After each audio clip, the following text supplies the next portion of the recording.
What's your favorite scary movie? It's probably not this, but this film is definitely influenced by whatever that is. What's up and welcome back? I'm John Stark from MacTheMovieGuy.com, your favorite blind film critic, and today we're going to tackle Fear Street, Prom Queen. I remember reading the Fear Street books as a kid. I don't remember them being remotely near this graphic.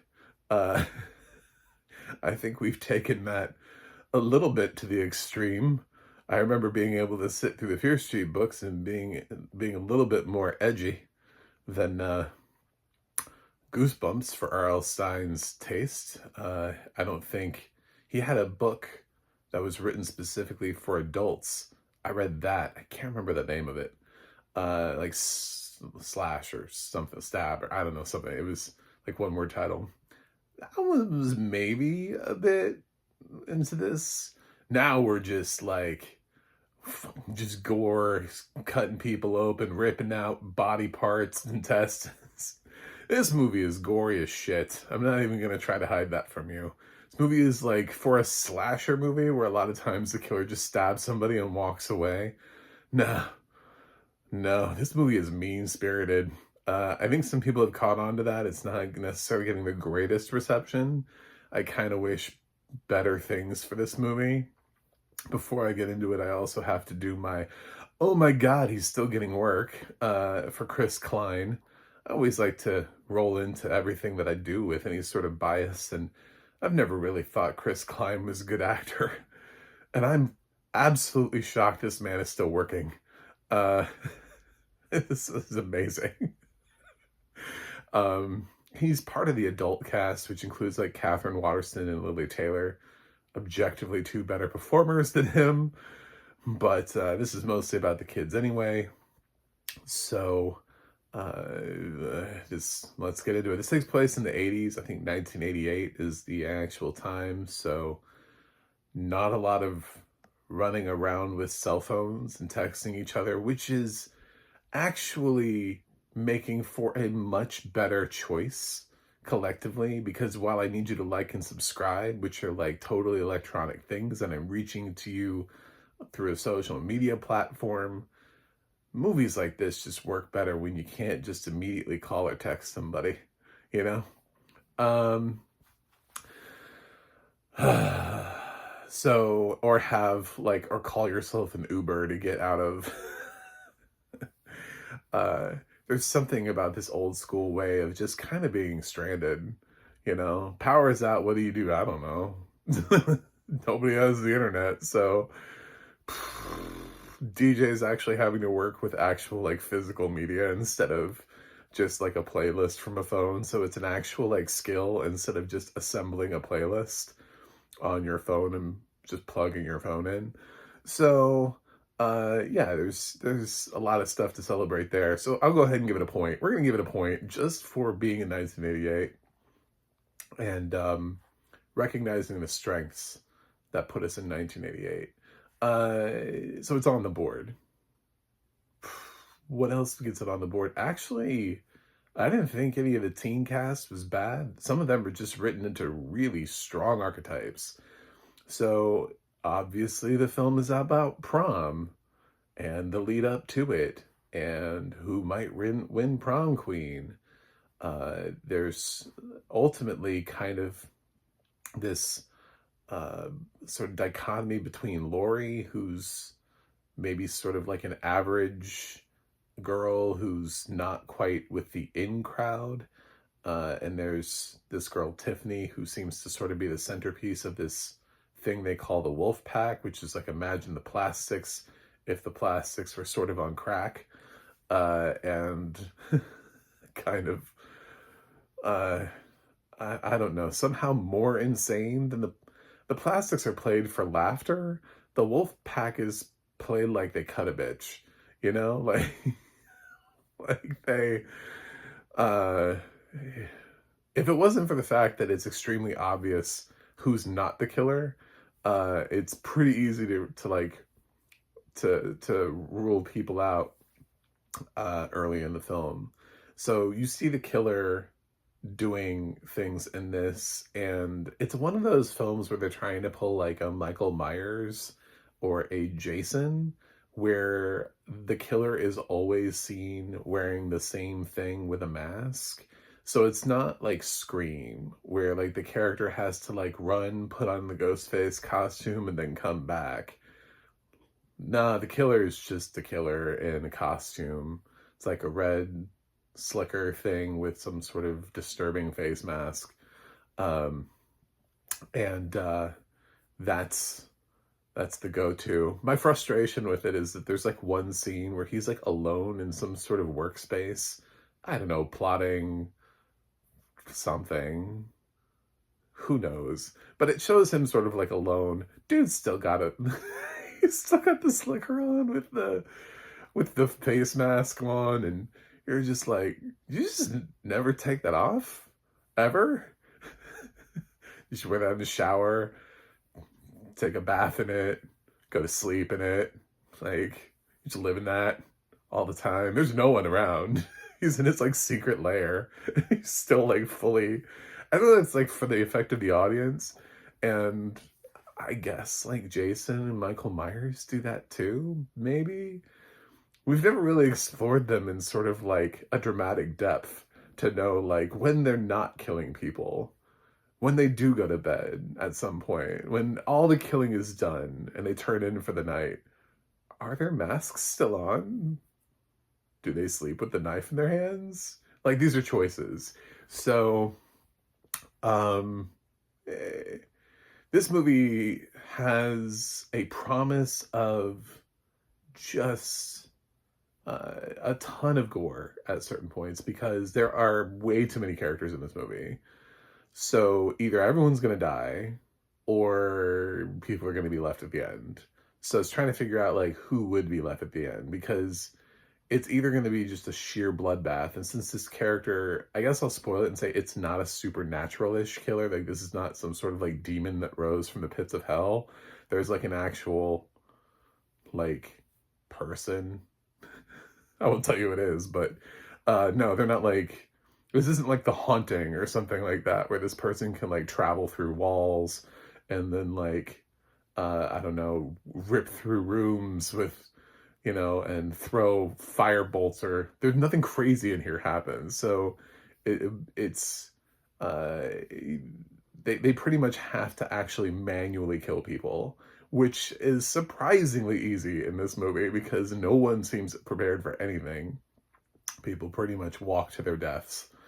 There are a couple of jump scares, although pretty much when you leave any character away from anyone else in this movie long enough, talking just like in like a, like, you know, like a couple wanders off and like, oh, we're gonna go talking. And you're like, course, you know, I mean, like everything is so telegraphed to anybody who's seen enough slasher movies that I think the more, if he was, if this director was interested in being more creative, they would have let more of these slide.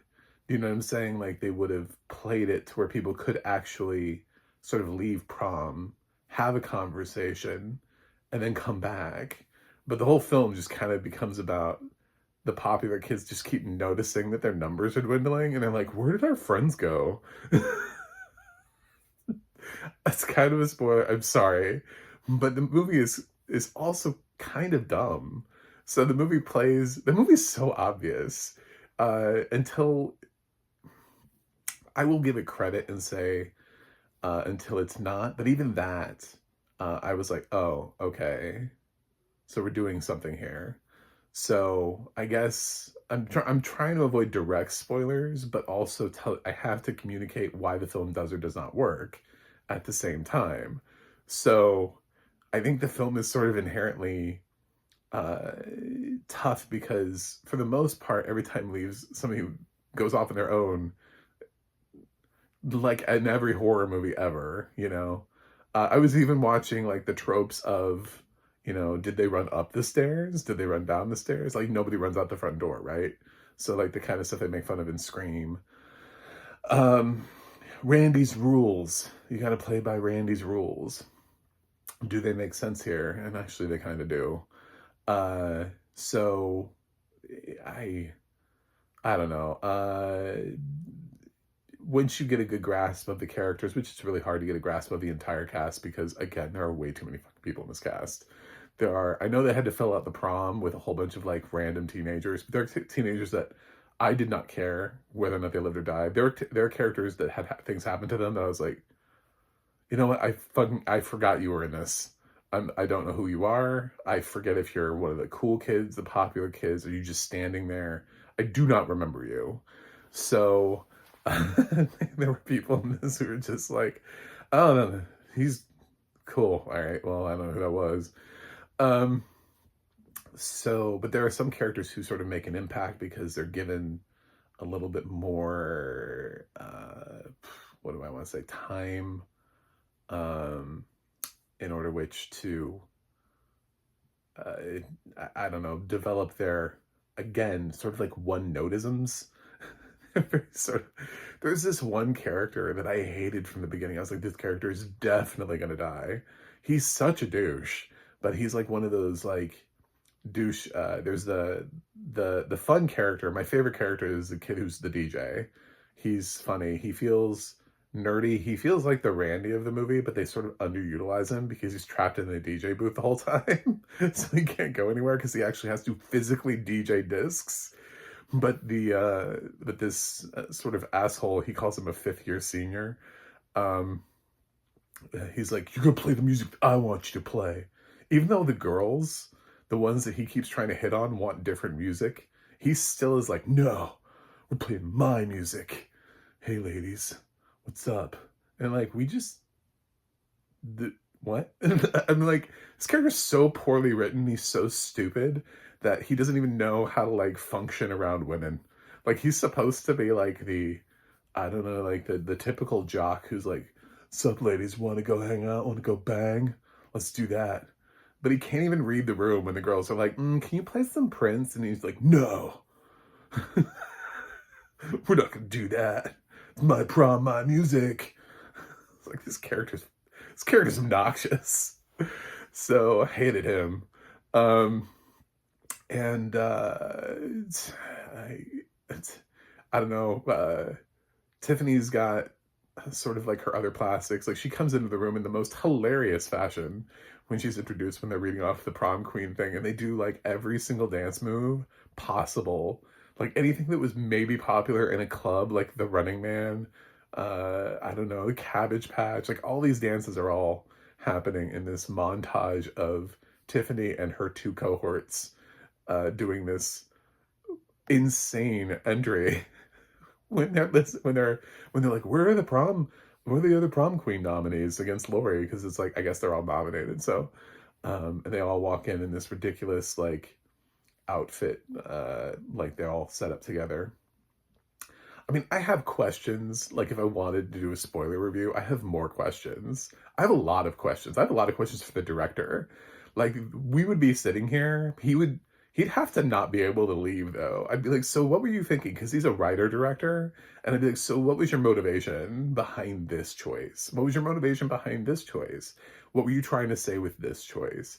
It's a very confounding movie, and it kind of falls into this trend of slasher movies that want to pay tribute to slasher movies of and tropes of yesteryear, so to speak, but they're way too violent and they're way too mean spirited. I had this problem with Hard Eyes. Hard Eyes is occasionally funny. It's being billed as a horror comedy.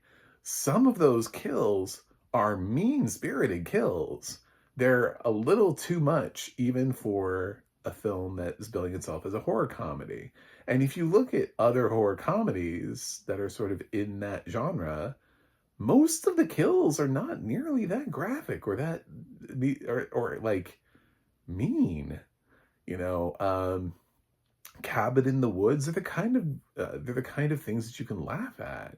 Tucker and Dale, Cooties, the Final Girls, just Shaun of the Dead. I mean, all those come to mind, and those are all just sort of easier comedies to take. Even some of the streaming ones that we put out recently, like Totally Killer. um, they just aren't, they're not as worried about being incredibly graphic and brutal because that's not the point.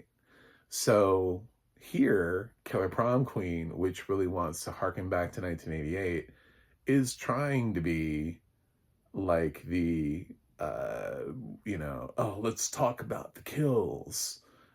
Trying to get in horror fans who are so desensitized that they need you to have these overtly gory sequences so that you'll talk about it and be like, oh, that was a good kill sequence. But the kill sequences aren't necessarily interesting. It's pretty much teens wandering around a school getting like slowly picked off one by one, but just in like really brutal ways, like having their faces smashed in, or uh, getting an axe to the head. And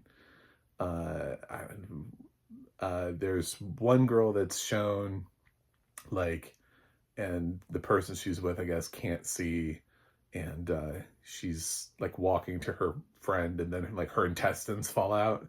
Like, I'm like, oh, that's okay. So it's just a little bit much. Like, Scream compared to this, if I took like those two, Scream manages to pay homage to things that came before it, but let's be honest, like those kills are like kind of brutal. Like, I guess the first kill is it's kind of a gutting, but it's also kind of cut away really quickly, and it doesn't focus on it. Finding Casey is maybe a little bit, but it's also, she's already, we don't have to watch her sort of getting dismembered, which this film sort of lingers on a lot of people getting dismembered one by one. Uh, One of the more, I guess, comedic sequences is somebody who like loses both of their hands and can't like do anything, and can't like open a door to get out of a room, and they're just like bleeding from the stumps of where their hands were. Like, it's just on a different level than a lot of the films.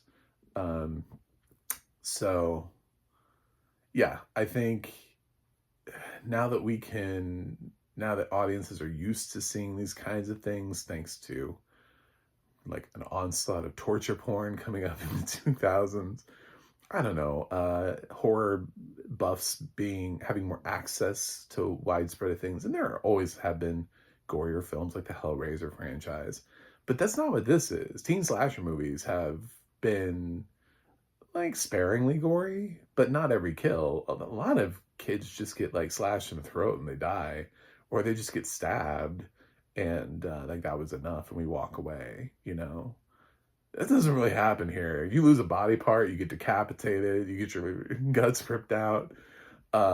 Some bad shit's gonna happen to you. So,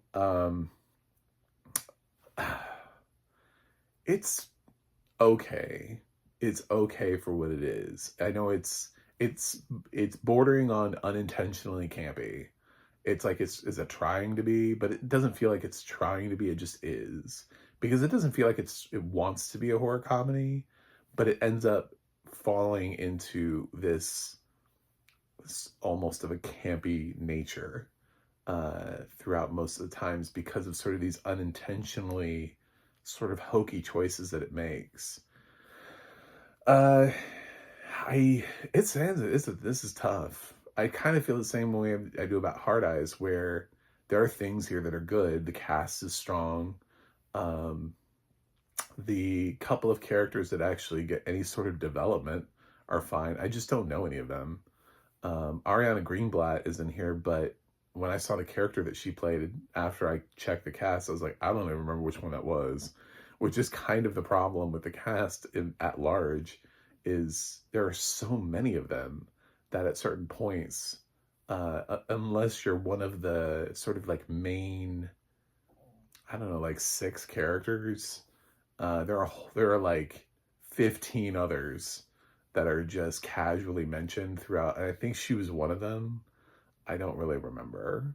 So I think I know who she might have been, but I don't want to spoil it. So it's otherwise the name talent here are the adults. I don't the Catherine Waterston, Lily Taylor, Chris Klein. I don't know that they offer much in terms of this film is about kids, not the adults. So yeah, if you want an obsessively gory film, this is yours, I guess. This is it's I haven't seen Final Destination Bloodlines. I've heard the kills. I think that's probably gorier, but I also know that they CG'd that. There's a higher chance that this is practical because there aren't the same kinds of kills. So these are much easier to do practical effects. It's much easier to hack off a limb and actually do a practical effect for it than it is some of the stuff that happens in Final Destination Bloodlines. So, but probably about the same pervasive violence, I guess you could say. But that one has the ability to do more because it uses, CGI, gore. So, audio description on this is amazing.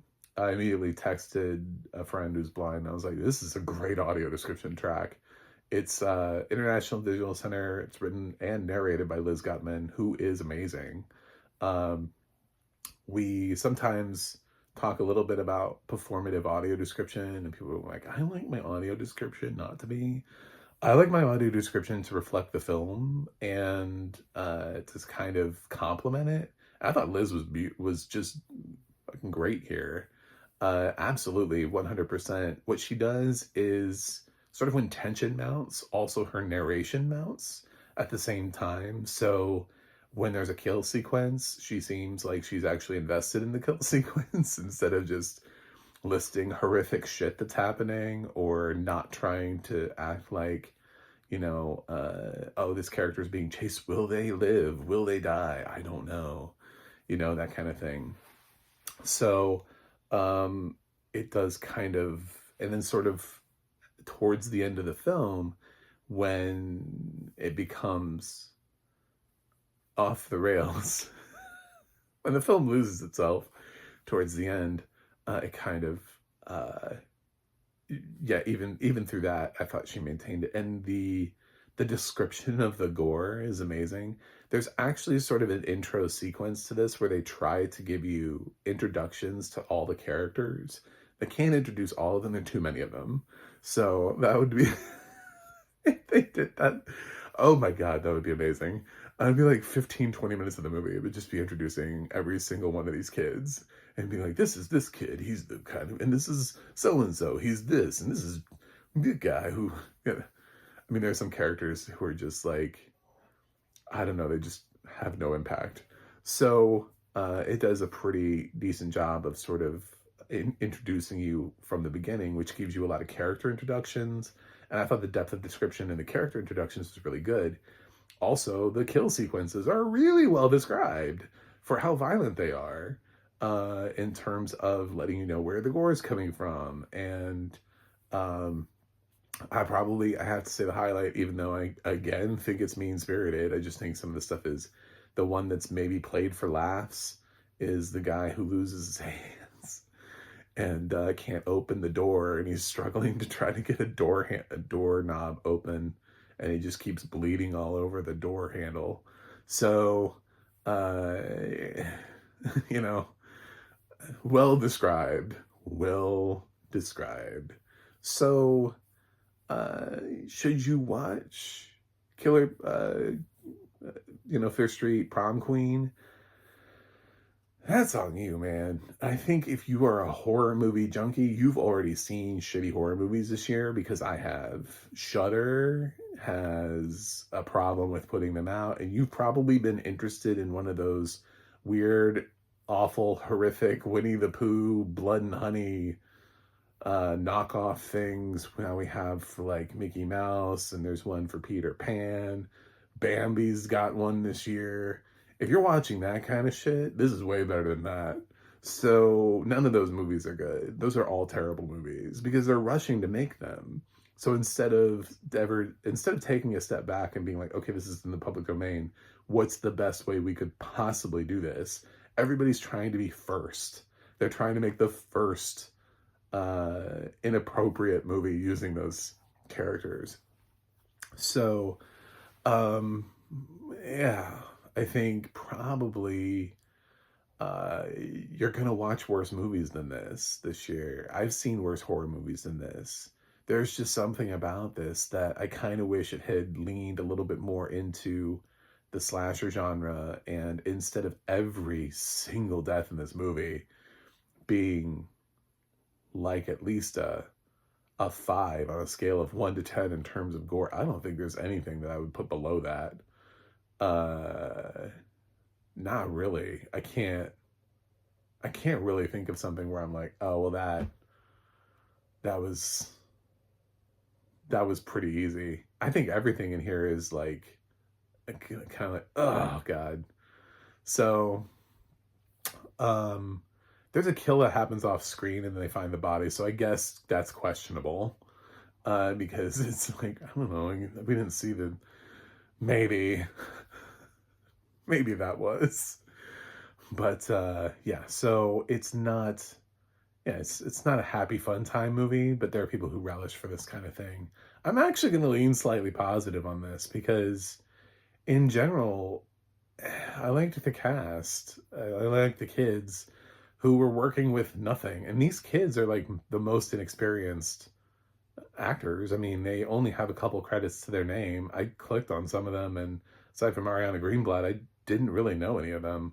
Some of them had done something, but I didn't know that I couldn't place the character for the thing I had seen them in, so it wasn't like they were memorable enough.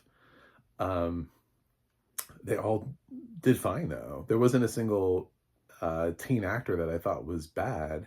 It's just that some of them are trapped in archetypes where they have to just do a one note character. The guy that I disliked the most was doing what he was supposed to do. Like that's how his character was written. So I'm not gonna hammer the actor for that. He's not an incompetent actor. It's just his character is just very one note. So yeah, I have a lot of questions for the director slash writer, but I'm gonna give Fear Street Prom Queen a C plus and lean slightly positive on this. I lean fresh. It's barely, but it kind of promises exactly what you get. It just might be a little bit gorier than you imagined going in, but it has excellent audio description, which is another reason why maybe I enjoyed it a little bit better because I'm blind and I live with audio description.